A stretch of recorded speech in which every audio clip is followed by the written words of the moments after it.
ChiSau training is developed after the primary drills of the system are mastered. ChiSau means to bring together or bind.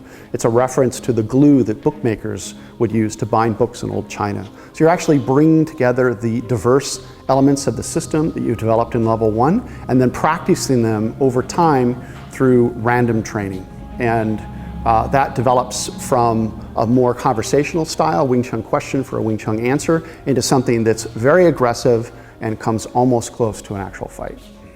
So one drill that we do is from the ChiSau, and you can train from a bridge various actions depending upon what you would need. Stepping with Tan, Lapsao, Jamda.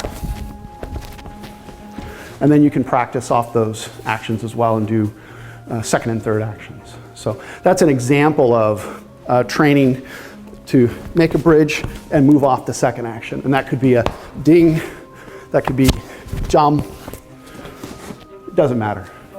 It's referring to, again, this idea that we're bringing all of the elements of drill training into a single drill. That's why ChiSau is often referred to as the soul of Wing Chun. So the other idea behind that comment is that we're making a bridge. So in ChiSau, we're working from a bridge. In a fighting situation, I would have to get the bridge. So we had this idea of making a bridge, keeping a bridge, and then attacking when there's an opening or a gap. In ChiSau, how do you know what to do next?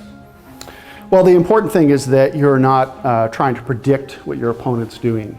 The idea is that through sensitivity, through this idea of this subtle forward pressure to their center of mass, you're sensing which direction their energy is moving, and you're going to go and match that on an opposite angle. So you're never going power against power, but always going against the side of their initial angle. So you're either switching sides or you're moving on the inside of that angle, depending upon the energy or force that they give you.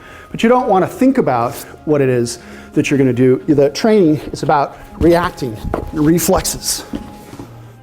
The most important principle of Wing Chun is to take position.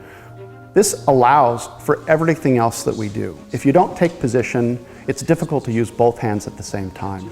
We square the body to improve structure, and that squared body and the taking of position go hand in hand. It's quite difficult to do the two-handed fighting system that we practice in Wing Chun without taking position. Also, by taking position, we make the opponent wrong. We uproot them. We take away their structural bearing, their connection to the ground.